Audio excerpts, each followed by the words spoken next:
네, 오래 기다리셨습니다. 금천형 연결사회 공론장과 교류회의 진행을 맡은 공공문화개발센터 유아아트 대표 송하원입니다. 만나서 반갑습니다. 네, 오늘은 주제가 이제 사회적 외로움과 고립감 그리고 개인의 문제가 아닌 사회적 현상이다라는 주제로 이야기를 진행을 하게 될 것 같은데요. 진행을 이제 본격적으로 하기에 앞서서 오늘 참석하신 분들에 대한 간단한 소개를 먼저 드리도록 하겠습니다. 오늘 이 자리가 공론장 함께 이야기하고 서로 교류하는 자리인 만큼 서로에 대해서 알아가는 것이 이 자리의 가장 중요한 목표 중에 하나라고 생각을 합니다. 네, 먼저 오늘 이 행사가 이루어지는 곳은 가산동이죠. 네, 가산동의 김은주 동장님 오셨습니다. 네, 그리고 금천구청에서 여러 부서에서 오셨는데요. 먼저 보건소에서 우리 윤정희 과장님과 안선영 팀장님 오셨고요. 네, 그리고 복지정책과에서 황현예 팀장님 오셨습니다. 네, 그리고 우리 문화체육과에서 강금자 팀장님 오셨고요. 네, 그리고 금천 누리 종합사회복지관의 윤명선 관장님. 네.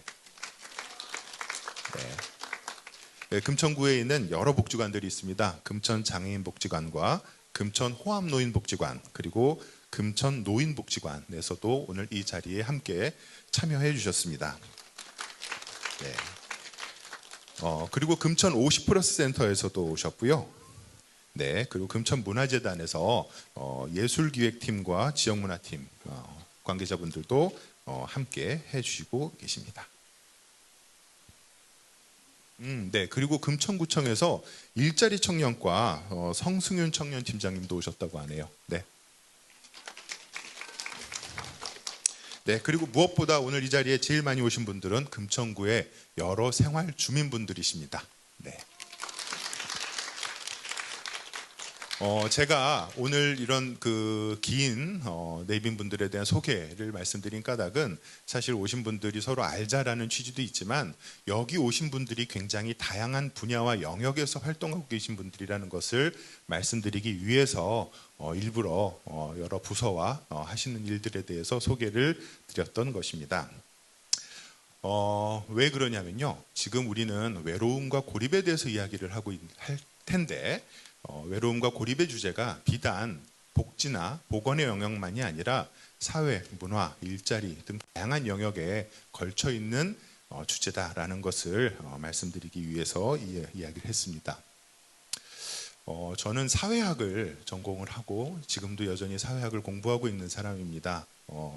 그런데 제가 사회 현상을 분석하는 하나의 툴 중에 하나가 1993년도에 있었던 비엔나 선언입니다. 그 비엔나 선언에서는 인권에 관한 몇 가지 중요한 원칙을 의결을 했는데 그 원칙이 무엇이냐면 인권의 문제는 서로 나눌 수 없고 서로 기대어 있으며 서로 연결되어 있다라고 하는 점입니다.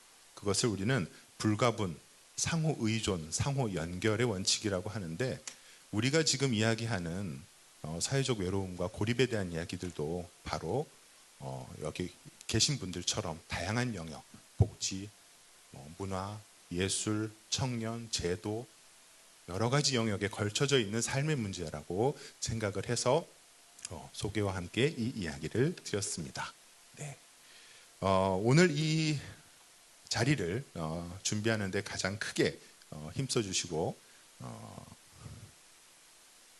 애를 많이 썼어요. 지금 벌써 목소리도 같다라고 뭐 그러는데 이 자리를 함께 만든 우리 김명환 수상한 협동조합 이사장이죠. 네, 왜 우리는 관계를 이야기하나요? 라는 주제로 개회사를 하겠다라고 합니다. 네. 박수 쳐주세요. 네.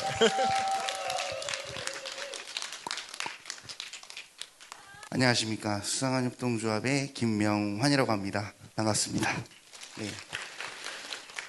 아시다시피 저희가 이제 연결사회 지역점 프로그램 개발 운영 사업을 진행을 하고 있는데 그 전에 제 개인적으로 느꼈던 금천구에 이주하면서 느꼈던 부분에 대해서 좀 말씀을 드릴 예정이고요.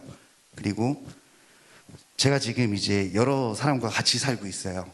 하우스 쉐어를 하고 있는데 그 같이 사는 친구의 사례를 잠깐 이야기를 드릴 예정이고, 그래서 제가 왜 관계를 이야기하고자 하는지 여러분들에게 간단하게 말씀을 드리려고 합니다. 네. 저는 2018년도에 금천구에 처음 이주를 해왔습니다. 그전에는 이제 제주도에도 1년 살았고요. 그전에는 이제 서대문구에 2년 동안 살다가, 직장 이유로 이제 금천구에 2018년도에 처음 올라오게 됐습니다. 근데 처음 올라왔을 때, 저희 본가는 인천인데 관계가 다 단절된 상태로 왔어요. 관계가 다 단절된 상태로 왔었고, 그래서 혼자 있는 그 시간을 버틸 무언가가 좀 필요했습니다. 그래서 이제 유튜브나 뭐 게임을 하거나 술을 마시는, 그래서 뒤에 사진이 아주 충격적인 사진이 나오는데, 제가 이사하고 나서 한 달이 안 돼가지고 이제 약간 나름 명예롭게 찍은 사진인데, 이게 이제 한 달 안 돼가지고 혼자서 먹은 술이거든요. 예, 그래서 거의 하루에 매일같이 한 2병 이상씩 마셨던 것 같아요. 그래서 컴퓨터 유튜브 보면서 영화 보면서 이렇게 마셨던 기억이 있습니다. 근데 여기 보시면은 지금 여기는 잘 안 보이는데 바닥이 엄청 더러워져 있어요. 제가 이렇게 이제 저의 그 수치스러운 부분 공개하는 이유는 많은 사람들이 이런 문제를 가지고 있지 않을까라는 이제 가설 때문입니다. 바닥 정리도 안 돼 있고요. 예, 그래서 뭐 제가 자는 공간도 정리가 안 되어 있고, 이런 생활을 이제 하다가 어느 순간 이제 깨닫게 되었습니다. 아, 내가 내 관리를 안 하고 있구나. 그래서 이제 뭐 주변 풍채가 좋다는 말을 많이 듣는데, 다 요때 이제 시작이 된 것 같아요. 혼자 이제 술을 마시게 되면서. 네, 근데 이거를 어떻게 이겨냈냐면은, 저는 이제 어울쌤에서 일을 했어요. 어울쌤에서 2년 동안 일을 했는데, 그때 자연스럽게 생긴 이제 또래 친구들과의 관계, 그리고 아마 그때 생긴 관계가 여기 계신 분들 중에 있을 걸로 생각이 되는데, 그 지역 네트워크가 자연스럽게 연결이 되면서 관계가 생기게 되고, 저녁에 이제 외롭지 않은 그런 생활을 하게 됩니다. 그리고 이제 어울쌤에서 만났던 그 또래 친구들과는 같이 단체도 만들어서 이것저것 재밌는 것도 한번 해보자라는 활동도, 그런 생각 가지고 활동도 해보고요. 2019년에 독산동에서 그 폐공장, 지금은 청년 꿈터가 올라가고 있는 공간인데, 그 공간을 1년 동안 운영했던 기억이 있어요. 그때 어느 한 친구를 만나게 됩니다. 그 친구와는 지금 같이 살고 있는데요. 그 친구는 이주민이고요. 저랑 같은. 그래서 7년 동안 혼자 살았어요. 7년 동안 혼자 살고 게임을 매우 좋아합니다. 그리고 술도 되게 좋아하고요. 저랑 많이 닮아 있는데, 네, 그 친구의 방이에요. 그래서 제가 이제 이거 써도 되겠냐고 하니까 뭐 인격 살인이다 뭐 이런 말을 하는데, 예, 허락을 다 받고 이제 사용을 합니다. 이게 이런 식으로 자기 자신을 돌보지 않는, 이게 우리 주변에 생각보다 많지 않을까라는 가설에서, 아, 그러면 우리가 공간을 운영하고 있으니, 거기서 이제 문화 활동을 하기로 했으니, 우리는 이제 뭐 즐기는 것도 즐기는 것이지만 그 문화에서 활동을 통해 관계를 좀 계속 만들어 보자라는 생각을 하게 되고, 그 이후로 하는 저희 수상한 창고에서 하는 모든 프로그램들은 다 관계 중심의 프로그램들을 진행을 하고 있습니다. 네, 그래서 저희가 2022년 작년이죠. 그 금천구 마을공동체 지원센터에서 그 청년들이, 저와 비슷한 이제 상황에 놓여 있는 청년들이 모여서 저녁에 뭘 한번 해보자. 그래서 요거는 이제 술을 같이 만들었던 프로그램이에요. 술을 같이 만들었던 프로그램도 운영을 해보고, 네, 이렇게. 그리고 요거는 그 아트 테라피 활동도 같이 해봤습니다. 네. 그리고 여기 지금 그 사회적경제지원센터에서도 와 계신데, 금천구 사회적경제지원센터에서 커뮤니티 케어 사업이라고 하는 게 이제 나와가지고 저희가 신청을 했어요. 그게 지역 내의 다양한 문제들을 사회적 경제 조직에서 한번 풀어보자라는 취지로 이제 진행을 했던 사업인데, 저희가 그 사업에 신청을 했고 선정이 되어서 그 외로움에 대한 것들을 한번 다뤄보기 시작을 했습니다. 그래서 금천구 내에 거주하는 172명의 청년들을 대상으로 저희가 외로움 척도 검사, UCLA에서 나온 그 척도 검사가 있어요. 그것을 진행을 했는데, 보통 이제 44점 이상이면 매우 외로운 상태라고 해요. 근데 46점으로 매우 심각한 상태로 나타났었고, 거기에 지금 저희 뭐 외로움 척도 검사 결과랑 지금 욕구 파악 설문 결과만 있지만, 거기에 이제 이주민이신가요? 아니면 정주민이신가요? 외로울 때 뭘 하시나요? 뭐 이런 많은 질문들이 있어요. 그래서 대부분 다 이주민이었고, 네, 대부분 다 많이 외로워했었고, 네, 그랬던 걸로 이제 기억을 합니다. 그래서 저희가 뭐 어떤 커뮤니티를 활동을 원하냐라는 질문에 이제 뭐 원데이 클래스나 살롱, 놀이, 파티 이런 것들이 많이 나와가지고 그런 것들을 한번 시범적으로 진행을 했던 경험이 있습니다. 그래서 이제 그 사진이고요. 네, 그래서 이때의 경험을 가지고 저희가 요 사업을 진행을 하게 됩니다. 2023년 연결사회 지역거점 프로그램 개발 운영이라고 하는 사업을 진행을 하게 되었고요.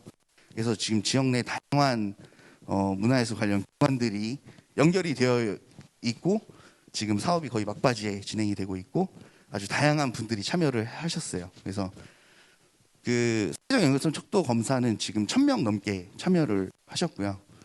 그리고 연결성 척도 검사 이후에 저희가 문화예술 자원들을 모아서 그분들에게 이제 이런 것도 있으니까 한번 해보지 않을래? 라고 권유해서 지금 참여하신 분들이 200여 명이 조금 넘습니다. 네, 그리고 이런 활동 외에도 저희가 자체적으로 진행하는 활동인데, 네, 요거는 이제 불독들이라고 아니 불자에 읽을 독자 써가지고 이제 책을 읽지 않는 사람들이 하는 독서 모임을 하고 있어요. 네, 그래서 이렇게 하고 있고, 요거는 이제 액션 가면이라고 저희 연극 모임을 하고 있습니다. 근데 결국에 이런 모임들을 다 하는 게 여기서 내가 연기를 잘하자, 뭐 책을 읽어보자라는 것보다 여기서 관계를 만들어내자가 좀 중심이고요. 그래서 요거는 이제 또 기타 치는 좀 치는 사람들이라고 기타 모임이 있는데, 안양천에 한번 저희가 버스킹 나가가지고 찍은 사진입니다. 그리고 요게 왼쪽에 있는 사진이 저희가 요번 추석 때 청년들이 이제 갈 데가 없는 청년들이 있잖아요. 집이 고향이 좀 멀리 있거나 뭐 여러 가지 이유로 집에서 나를 싫어한다거나 뭐 이런 이유로. 그래서 명절 빚으로 운영을 했어요. 그래서 그냥 모여서 전 혼자 먹지 말고 같이 붙여서 먹고, 술 마시는 거 같이 마시고, 고스톱도 쳐보고, 뭐 여기는 잘 안 보이는데 TV에 이제 트로트가 나오고 있거든요. 그냥 여느 명절집에서 느낄 수 있는 그런 분위기를 연출을 해보려고, 네, 그런 모임이 있고요.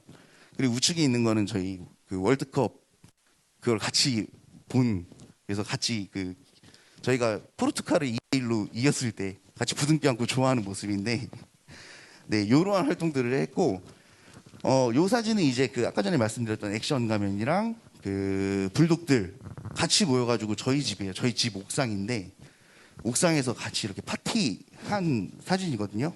감사합니다. 네.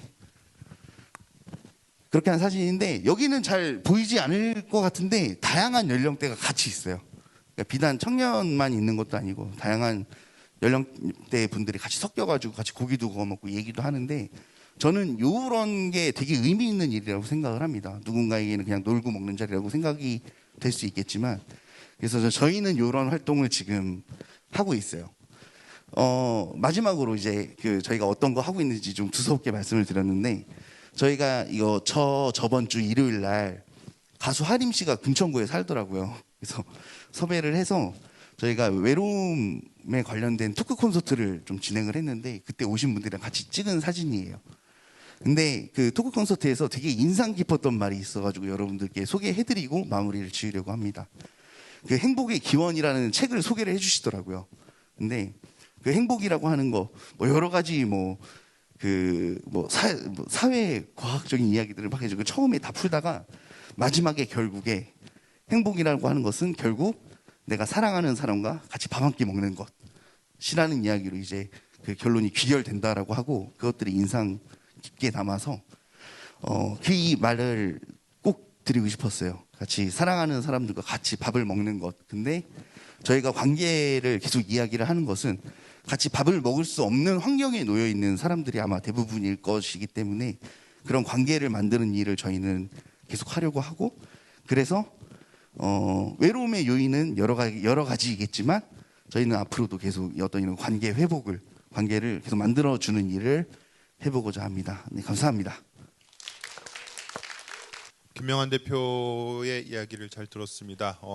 사실 오늘 여러분들이 참석하시기 전에 이렇게 구글을 통해서 설문조사해 주신 결과를 보면 혼밥과 혼술이 뭐 일상에서 없을 수는 없겠지만 그것이 일상이 되었을 때 우리가 느끼는 외로움에 대해서 고민을 하게 되는 이야기이기도 했고요. 그리고 김명환 대표가 오늘 발제를 앞두고 머리도 굉장히 단정하게 정리를 하고 와서 네, 이 자리에 무게감을 김명환 대표도 공감하고 있구나라는 생각을 했습니다.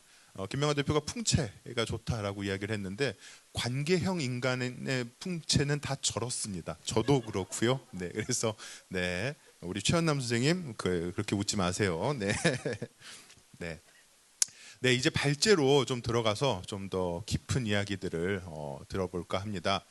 첫 번째 발제는 금천누리종합사회복지관의 임정희 과장님이 맡아주실 거고요. 발제의 주제는 건강한 싱글 라이프입니다.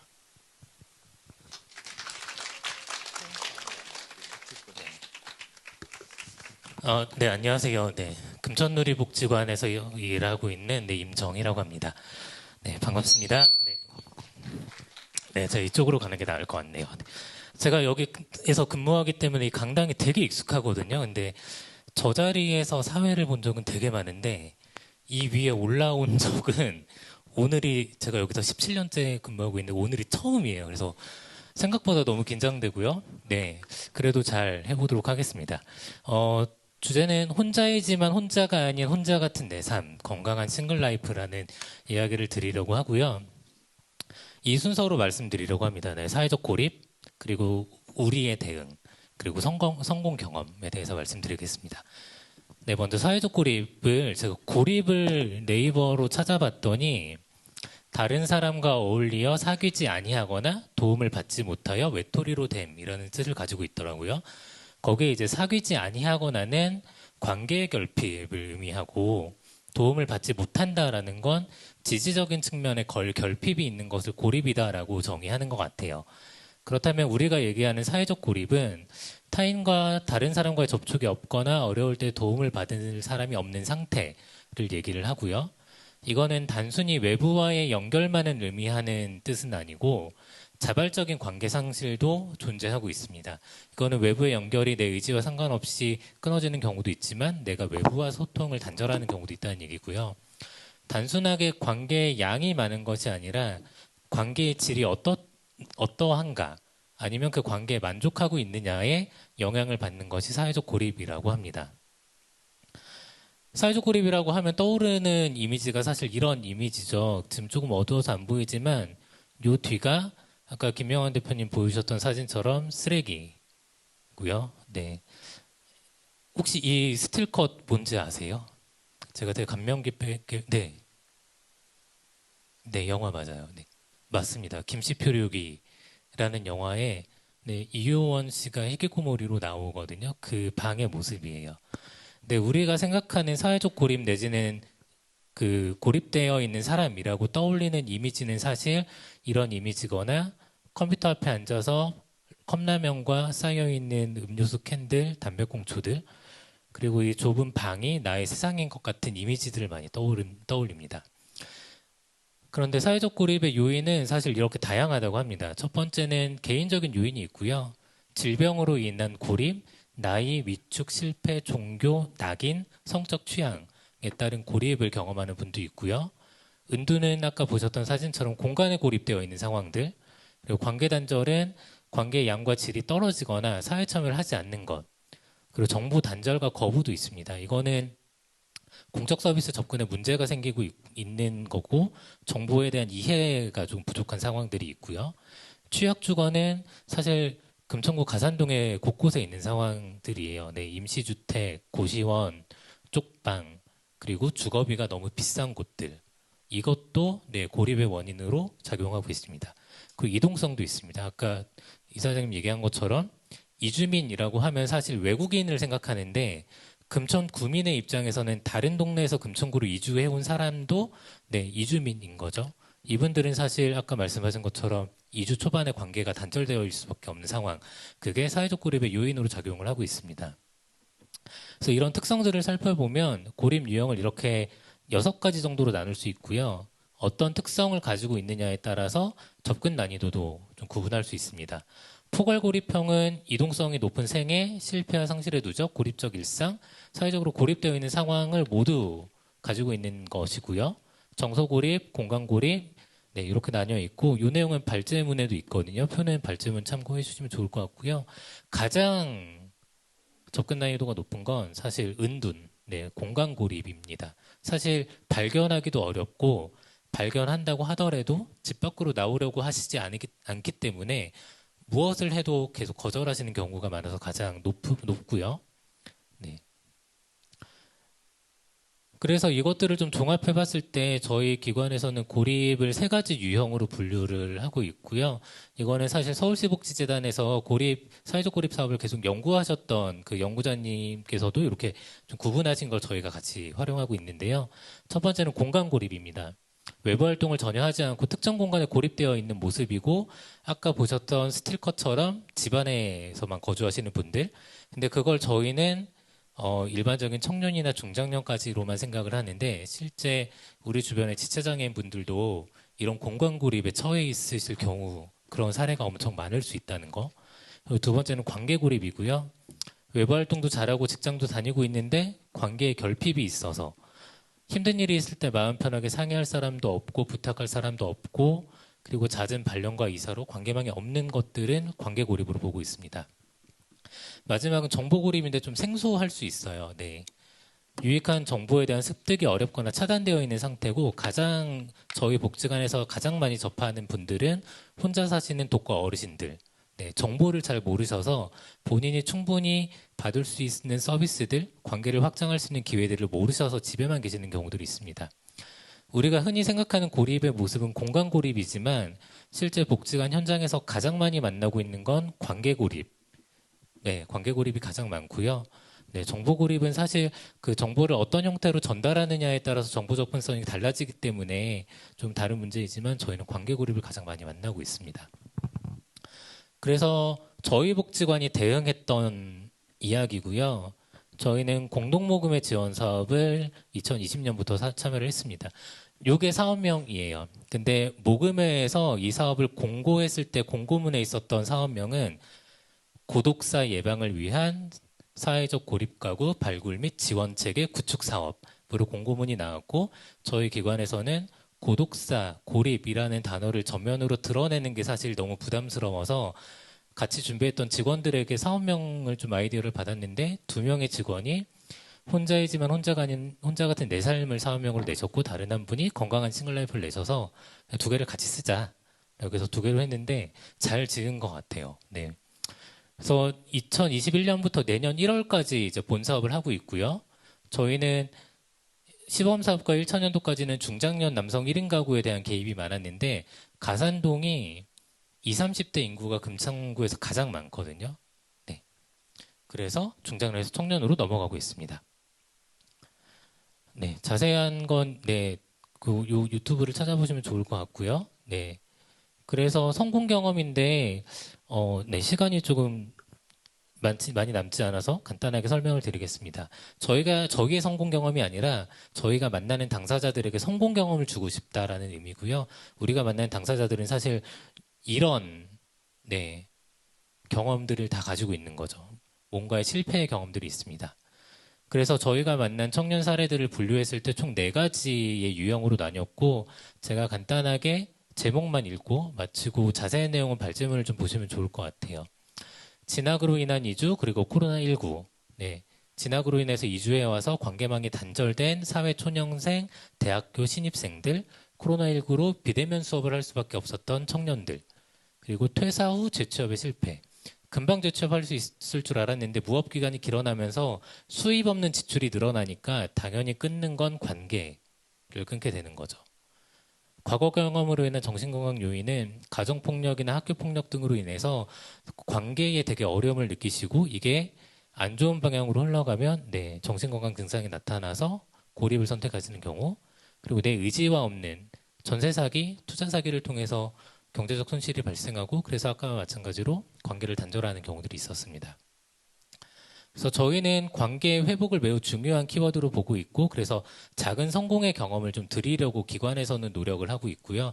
적어도 복지관에 와서만큼은 내가 도움을 받을 수 있다라는 건 내가 두 번째 고립의 위험이 닥쳐왔을 때 이겨낼 수 있는 힘을 기를 수 있다. 이겨낼 수 있는 힘이 있다라고 생각을 해서 관계 회복과 경험의 방법들을 드립니다. 마지막으로 이바쇼라는 단어를 좀 소개해드리고 마치려고 하는데요. 일본어로 있는 곳, 앉을 곳, 거처라는 의미고 사실 이바쇼를 우리말로 정확하게 번역할 수 있는 말이 없다라고 하더라고요. 그나마 있는 게 비빌 언덕 정도의 이야기입니다. 이바쇼는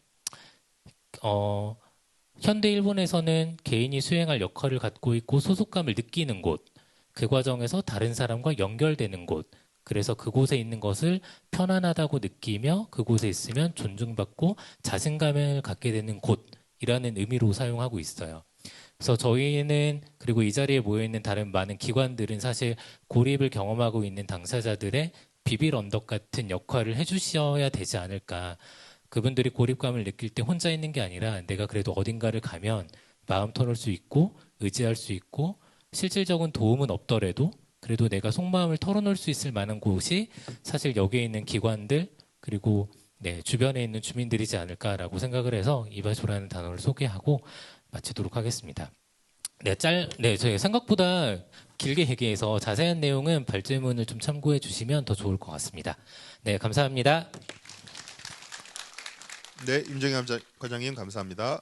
네, 두 번째 주제는 청춘빌딩 박석준 센터장을 모셔서 고립을 고백합니다라는 주제로 발제를 듣도록 하겠습니다. 네, 안녕하세요. 박석준입니다. 반갑습니다. 사실 제가 이런 데 나와가지고 발표하는 것에 대해서 전혀 떠는 스타일이 아니거든요. 뭐 이게 일이기도 하고 그러다 보니까. 근데 좀 전에 애플워치에서 알람이 울리더라고요. 아무런 활동이 없는 것 같은데 심박수가 높음.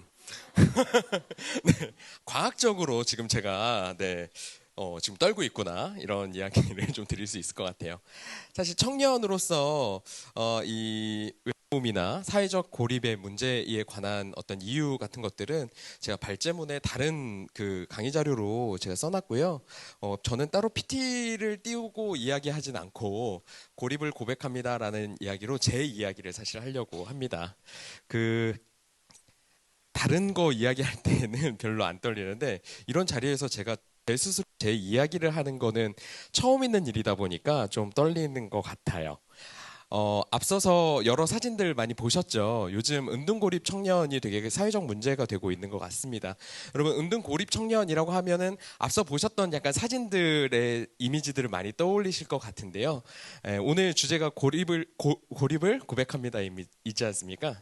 네. 제가 그 당사자라는 거를 오늘 이 자리에서 좀 이야기 드리려고 합니다. 언뜻 이미지가 겹쳐서 보이시지는 않죠. 저 사람이 고립, 은둔? 이랑 무슨 상관이야? 이런 생각을 하실 수 있을 것 같아요.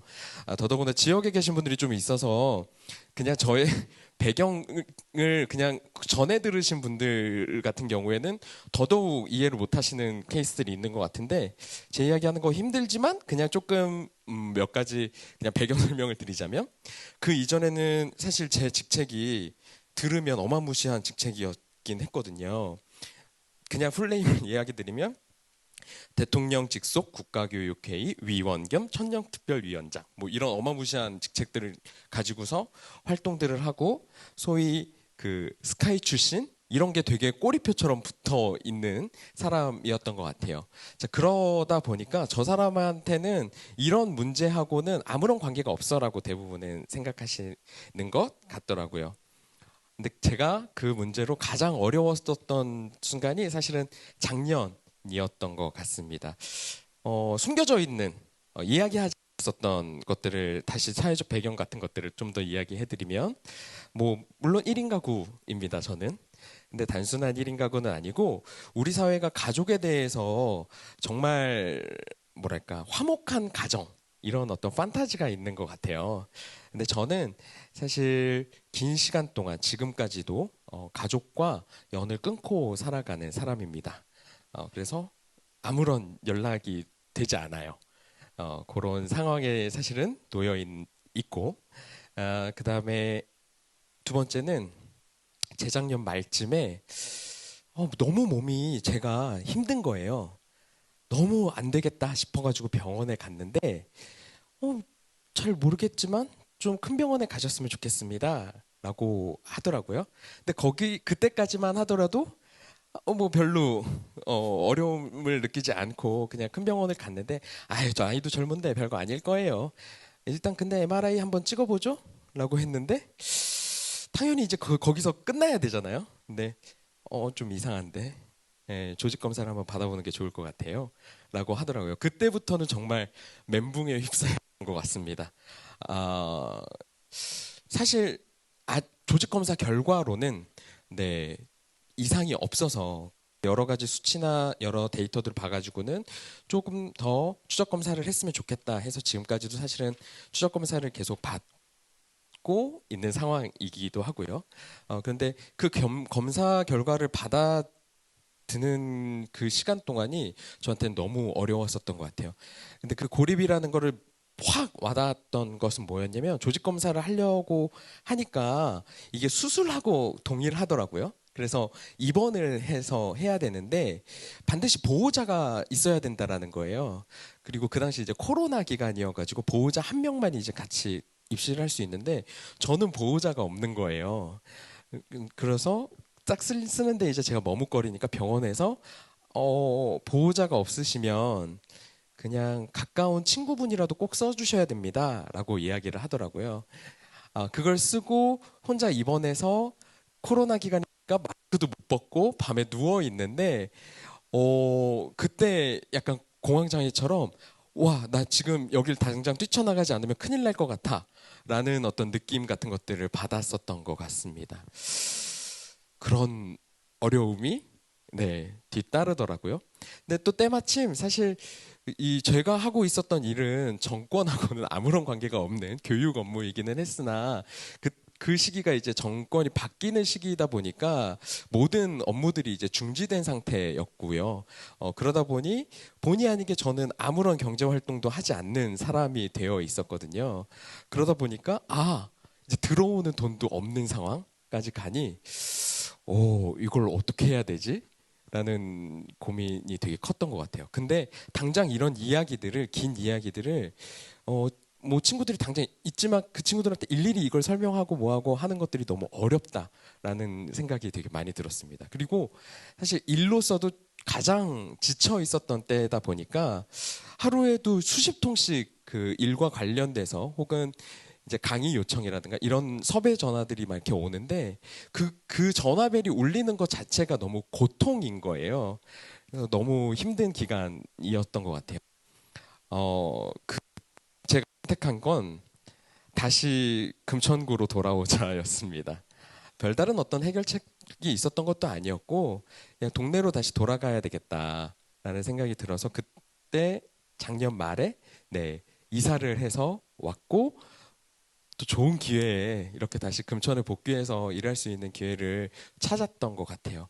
그리고 나서 열심히 등산을 하고 그다음에 왜냐면 어릴 때부터 지내던 공간이니까 어디에 가면 뭐가 있다는 걸 다 잘 알잖아요. 그래서 시장에 가서 반찬도 사서 밥도 최대한 잘 해 먹으려고 노력하고 저녁이면은 안양천도 산책하려고 노력하고 이렇게 해왔던 것 같습니다. 그러면서 조금씩 건강도 좀 회복해 오고요. 저의 상태나 마음 건강이나 이런 것들도 잘 다잡아 가고 있는 상황인 것 같아요.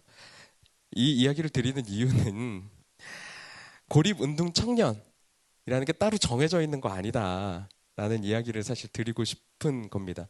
누구에게나 그런 상황들이 올 수 있다. 그리고 이런 이야기들을 굳이 모든 사람들을 붙잡고서 다 얘기하는 게 아니잖아요.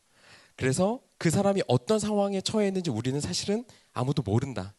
그러면 누구나 고립 상태로 놓일 수 있다라는 것을 인지하시는 게 더 중요한 것 같다. 고립 운동 청년이라는 대상자가 따로 있는 게 아니라 요즘 특히나 청년 세대가 고립의 상태에 놓이는 경우들이 많다. 왜 그러지? 물론 청년 세대만의 문제는 아닙니다. 다른 세대들도 그런데 보통의 경우는 청년은 안 그랬었는데 요즘 왜 그렇게 늘어나지? 이런 것에 대해서 조금 관심을 가져줬으면 하는 바람이어서 얘기를 드렸던 거고요. 또 하나는 자기의 의지도 사실은 중요하다. 이게 전적으로 사회의 문제이냐 개인의 문제이냐 이렇게 얘기할 것은 아닌 것 같아요. 사회적인 대응도 반드시 필요로 하고 그 사람이 뭔가 의지를 갖도록 만드는데 주변이 도와줘야 된다라는 것들도 이야기 드리고 싶습니다. 아까 제가 얘기 드렸잖아요. 동네를 잘 아니까 그래도 시장 가서 맛있는 거 사가지고 밥을 잘 챙겨 먹으려고 하고 호암산도 오르고 안양산도 뛰고 이러면서 했다라는 거. 근데 그 행동들이 사실은 일상의 루틴을 회복하기 위한 것들이었더라고요. 고립 은둔 상황에 있는 분들이 대부분 못 하시는 게 뭐냐면 자기 하루의 루틴을 관리하지 전혀 못합니다. 의지를 잃어버리고 완전히 무너진 상태이다 보니까 아니 우리가 성인들의 생활 지도까지 해줘야 돼? 이렇게 생각할 수 있지만 그런 도움을 받아야 되는 타이밍이 있는 것 같아요. 그랬을 때 공공이 어떤 도움을 줄 수 있을까를 고민해 보는 게 새로운 정책들을 만들어가는 데 있어서 중요한 시발점이 되지 않을까라는 생각이 들어서 오늘 이 이야기를 좀 해드리고 싶었습니다. 제 이야기를 하려고 하다 보니까 되게 두서없이 이야기하게 되는 것 같아요. 그리고 뭔가 이렇게 촥 가라앉는 분위기여가지고 이런 걸 의도한 건 전혀 아니었고요. 여기에 대해서 뭐 사회적인 것들 분석하고 뭐하고 하는 것들은 발제문에 또 있으니까 나중에라도 또 궁금하신 게 있으면 저희 센터에 연락 주시면 네, 다 갑니다. 네, 저희 그래서 정책적인 실험들을 하고 있고 어떤 성과들이 있고 이런 것들도 다 안내해 드릴 테니까요. 더 궁금하신 분들은 저희 청춘빌딩으로 연락을 주시면 좋겠습니다. 감사합니다.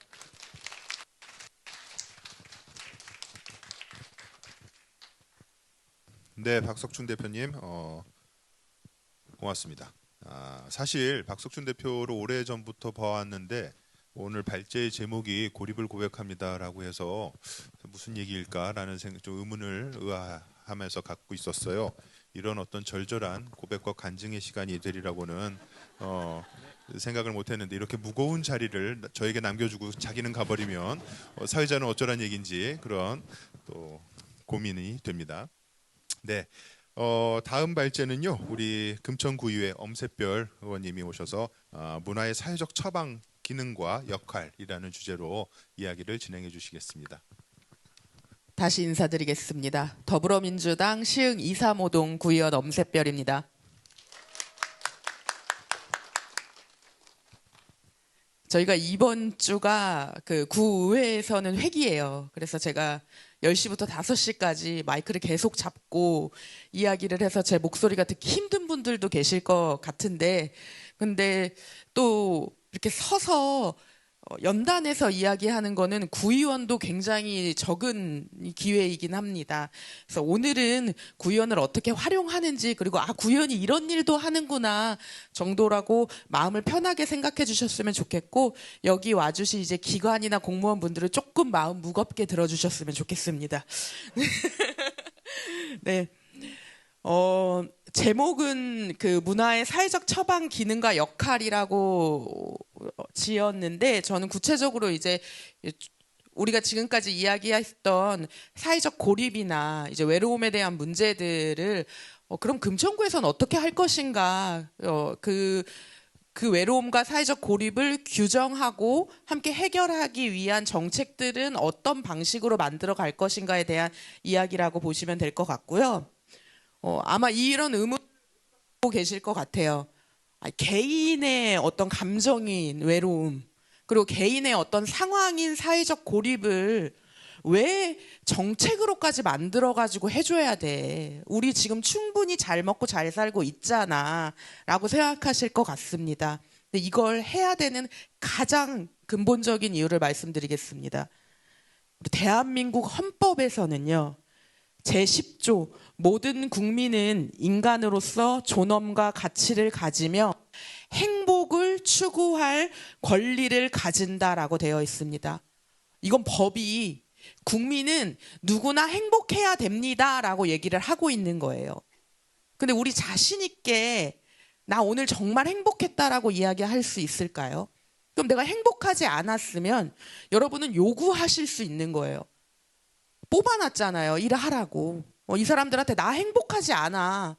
내가 왜 행복한지 모르겠는데 행복하지 않아. 행복하게 만들어줘라고 얘기하셔도 되고요. 오늘 같이 아주 구체적으로 나는 이래서 행복하지 않은 것 같습니다라고 이야기하는 자리라고 생각해 주시면 좋을 것 같습니다. 그래서 저는 이 문제를 두 가지의 방법으로 찾아봤습니다. 이제 하나는 문화로 해결할 수 있지 않을까? 그리고 또 하나는 사회적 처방이라는 정책을 금천구에 도입할 수 있지 않을까라고 두 가지 고민을 해봤고요. 그 중에 하나가 이제 문화안전망이라고 하는 조례를 만드는 시작이 되게 됩니다. 그 시작은 우리 문화기본법이라는 법에서 제4조 국민의 권리에 문화 표현과 활동에서 차별받지 아니하고 자유롭게 문화를 창조하고 문화활동에 참여하며 문화를 향유할 권리를 가진다. 여러분이 모두 갖고 계신 권리예요. 이거는 대한민국에서 대한민국 국민이면 이 권리를 가져야 한다고, 그 정치인은 이렇게 일해야 한다고 이야기하고 있는 겁니다. 그리고 금천구는 이런 권리를 위해서 열심히 노력을 할 필요가 있고요. 근데 내 삶이 이 법이 만든 만큼 충분히 향유하고 있는가, 내가 문화활동을 하고 있는지에 대한 고민도 한번 해주셨으면 좋겠습니다. 그래서 저는 최소한의 문화를 만날 권리, 우리가 문화의 창조자나 향유자로서의 서비스를 제공받을 권리를 최소한의 단위를 만들어 보자. 금천구에 사는 누구나 이 정도의 문화 서비스는 받을 수 있다라는 것들을 한번 만들어 보자라는 개념으로 문화안전망 조례를 만들었습니다. 그래서 이 조례의 목적 또한 금천구민이 최소한의 문화 서비스 기준을 규정하는 것을 목적으로 하고요. 정의 또한 보편적 문화 활동을 보장하는 최소한의 문화 서비스 기준 및 지원을 말하는 조례입니다.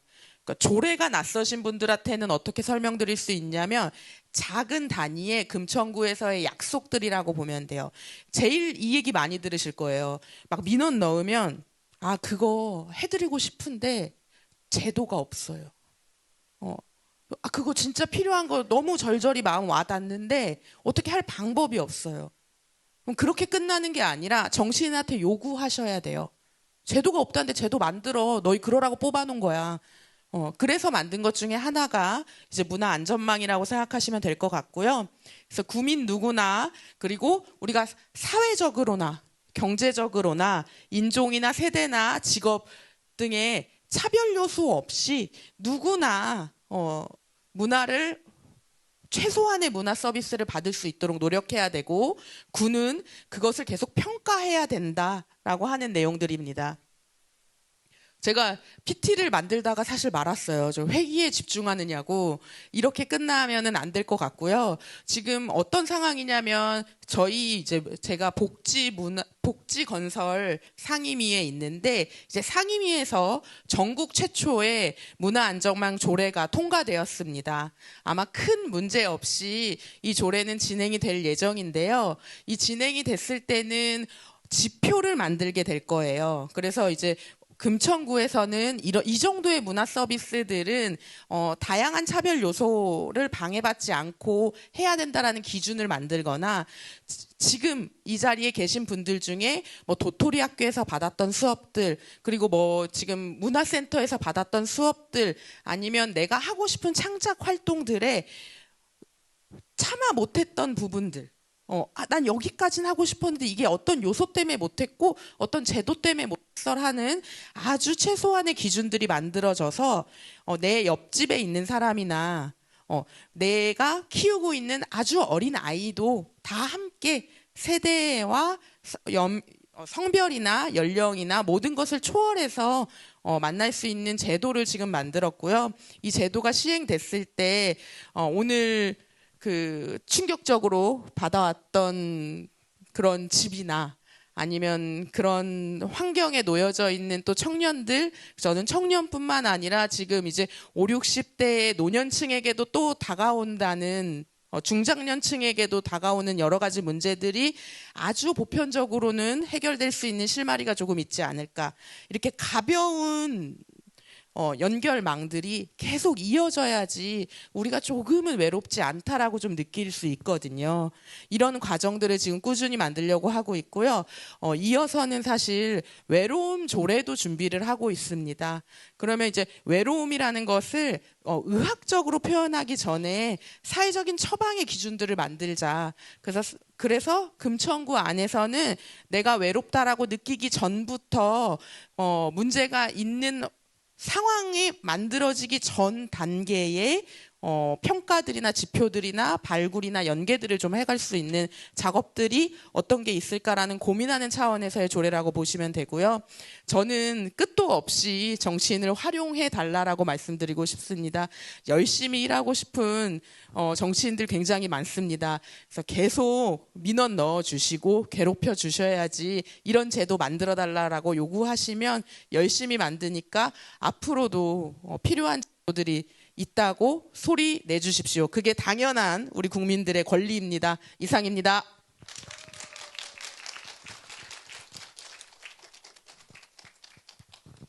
네, 우리 엄색별 의원님께서 룰 메이커로서 자신을 적극적으로 활용해달라고 그렇게 이야기를 해주시면서 발제를 마치셨습니다.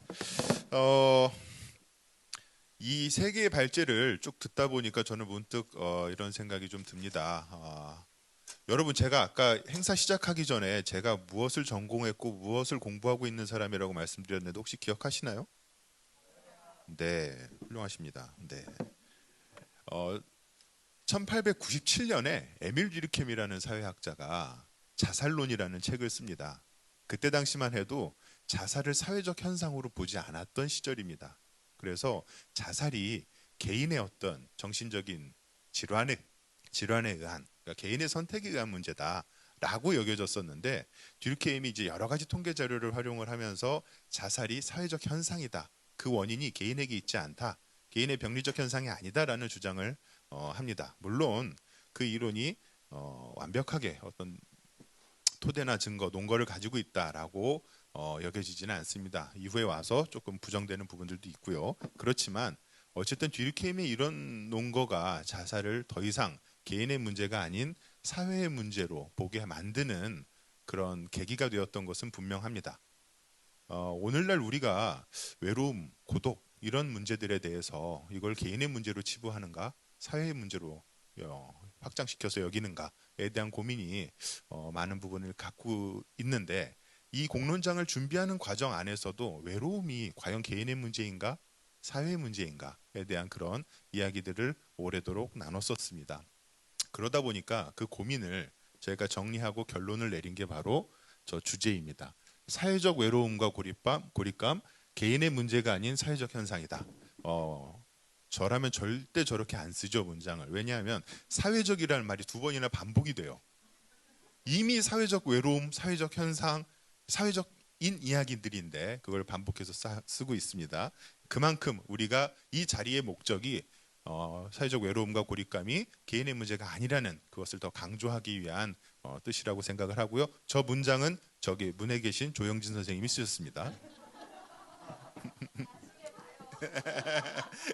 네, 지금부터는 토론을 진행을 할 텐데요. 사실 토론은 세 가지로 이제 순서로 나뉘어져 있습니다. 첫 번째는 테이블에 계신 여러분들이 서로 소개하고 이야기를 나누는 시간이고요.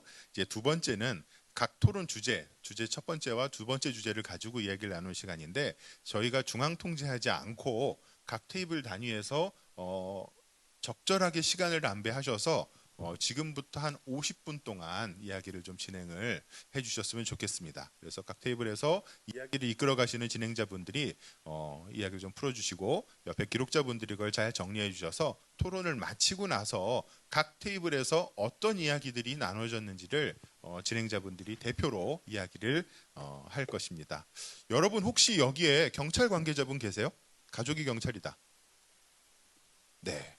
혹시 경찰 연행되신 경험 있는 분 계세요? 네, 없으시죠? 네, 저만 연행됐나 봐요. 네. 그 경찰에 연행될 때 경찰이 해주는 얘기가 있습니다. 당신은 묵비권을 행사할 수 있고, 당신이 한 발언은 법정에서 불리하게 사용될 수 있고, 당신은 변호사를 선임할 수 있다라는 이야기를 하는데, 제가 이 이야기를 왜 하냐? 공론장인데 여기 와서 말 안 하시는 분들 계세요. 묵비권 행사 안 됩니다. 그리고 여러분들의 의견을 대신 이야기해 줄 수 있는 분도 없습니다. 여러분들이 여러분의 이야기들을 편안하게 이야기해 주시면 되고요. 혹시 기관이나 단체에서 오신 분들은 이렇게 말씀 좀 편하게 하시라 그러면 내가 이 단체를 대표해서 얘기하는 건가? 그런 어떤 부담을 가지시는데 그러실 필요 없습니다. 그냥 그 단체에서 이 업무를 하는 담당자로서, 한 개인으로서, 실무자로서 그냥 관점에 대해서 편안하게 이야기해 주시면 됩니다. 네. 그러면 지금부터 50분 동안 토론을 시작하도록 하겠습니다.